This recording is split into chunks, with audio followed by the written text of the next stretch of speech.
so you got some wheel spin. Definitely getting up to speed. Okay, that's not bad. Alright guys, welcome to another video. In today's video we're going to be taking a look of the 2019 Lincoln Continental that is right behind me. Now originally I thought about doing a whole review, kind of like how I used to if you guys look at some of the older videos on the channel, but I really just looked at the audience of this channel and I kind of reminded myself why a lot of you guys are here is really for the 3.7 liter Mustang. You guys like that content, and in one of my older videos I believe I was talking about that engine. I think it was the EcoBoost compared to the 3.7 liter Mustang, and I mentioned that Ford stopped making the engine, and one of you guys actually corrected me, reminding me that they are not stopping the engine from being made. They're actually still making it, and like I said, it's right here in this Lincoln Continental 2019. They're also putting it in some of the police interceptors. One of the weird things, or something I kind of find it funny, because this was a pretty big topic, at least in the Mustang community, especially in the 3.7 liter community, was that the Mustang had 305 horsepower originally or in 2011, but then once the EcoBoost came out in 2015, it actually lost 5 horsepower, and some people were saying that, oh, Ford just wanted the EcoBoost look better and stuff like that, and kind of a bunch of conspiracies. But and I actually was one of those people that said, you know, that I feel like that horsepower is so there, it's just 5 horsepower. Like I said, people thought it was because it's a resonator, airbox, and all different type of stuff that can lose 5 horsepower. And at the end of the day, guys, are you really going to feel 5 horsepower when you're driving, you know, flat out full throttle? Not really. So it wasn't that big of a deal. But this car still is rated at 305 horsepower, so it has all the horsepower that it had in 2011 when the engine first was released, and it has 280 pound-feet of torque. But enough about what's going on with the engine, because a lot of you guys already know about that. But we will take it on the drive, and I'll tell you guys know how the engine feels. But right now I do want to show you guys a little bit of the car. As you guys can see, if we walk around the car, it's obviously a lot bigger, so it's kind of funny because some people consider this a 4-door Mustang. And I do want to show you guys the engine actually real quick, just so you guys believe me. Some of you guys on the internet, you know how people are. It's not a real engine. So if I show you guys this angle, obviously it's mounted horizontally. Airbox is on this side, so but some of you guys may be able to tell from this angle more that it is indeed a 3.7. But if we do take a look around the vehicle, we will see obviously it's 4 doors, pretty big vehicle. Now the Lincoln Continental, I could go more in detail about this car and why it was kind of significant when it came back. It was one of Lincoln's really original successful luxury cars, and it still definitely is nice. It's selling pretty good from what I know. It's huge. I have the glass roof open on this thing right now. The trunk space, the back seat, everything is very nice about this car. Now this one isn't maxed out. I believe the maxed out option is actually similar to the definitely competes with the Mercedes S550, but it has a lower price point. And what I mean by that is basically in the back seat, you have a lot more options. So as far as this back seat, it will actually recline. It has heated and cooled seats, I believe, in the maxed out options. And I believe there's also probably a refrigerator in here on the maxed out option. Now of course, like I said, this one doesn't have as many options. If we head on into the interior, I'll let you guys see what it looks like in the front seat. You guys will see, have a little update here. We're gonna say no to that, but we have Sync 3. Take us home right there. So we have Sync 3. Of course, we have nice storage area. Pretty quick overview for you guys. We do have a tachometer, and one thing I will say, I was watching how this transmission was shifting. It is a 6-speed transmission, so it's not an 8-speed. It's not one of the newer 10 speeds or anything like that. But it's, like I said, it is a 6-speed, so I don't believe it's the same engine that's in the, or it's not the same transmission that's in the V6 Mustang from, you know, 2011, or it's not even from 2015. It may be the same transmission, but I'm not sure really, because I haven't driven too many. I have a manual myself, so I really haven't driven too many automatics like that, but it definitely does feel a lot stronger. And like I said, I'll get into this part of the video once it's time to actually drive this thing. But overall, guys, the interior is a very nice place to be. These seats are absolutely massive. If you guys can see me where I'm sitting, I have a ton of room. Definitely a luxury car. But let's go ahead and take this thing on a drive. Let's go ahead and hop on a GoPro.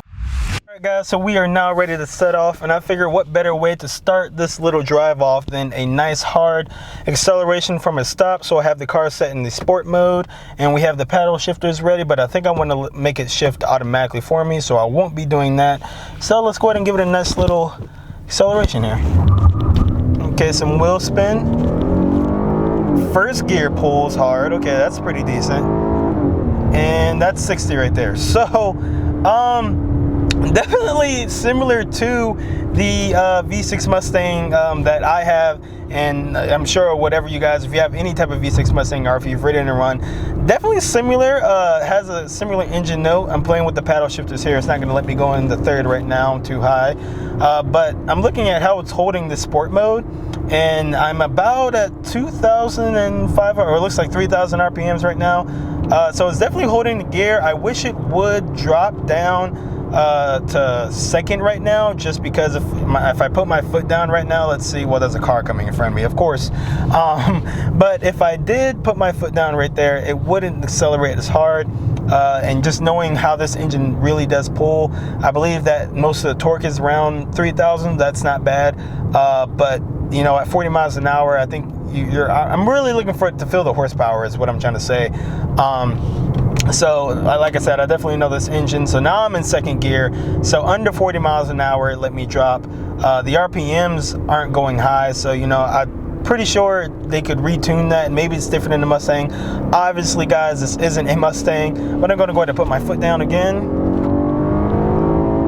Yeah, so it's shifting really high, about 78,000 RPMs. Now this is a heavier car, way heavier car. So if I were to guess for you guys, and I can look this up, I'm actually I would say that this car does do 0 to 60 probably within the 6-second range, which is pretty impressive considering the fact that this is a heavy vehicle. I'm not sure what's going on in front of me. The lady in front of me is just really slowed down. I'm not sure if you guys can see that.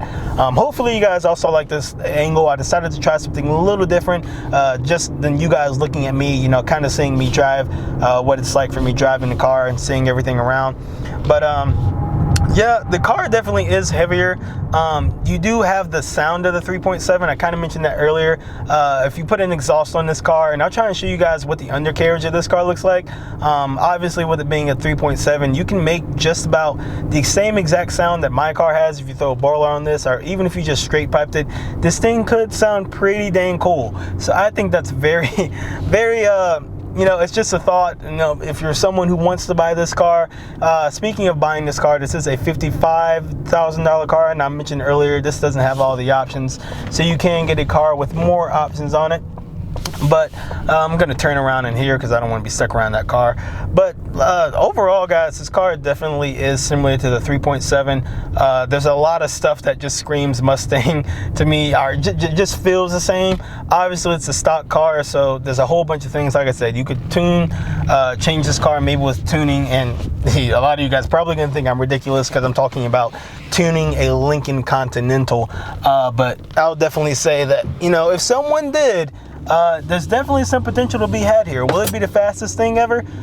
No, but even I've just had the thought of, I don't really know if it would fit, but guys, if you put a Pro Charger on these, we know how the 3.7 liter Mustangs do with Pro Chargers. Just imagine this thing. I mean, I definitely could see this thing easily competing with maybe even a Scat Pack, depending on who your tuner is. I know that's kind of a bold claim, but I feel like these cars probably in the same range, at least maybe on a strip.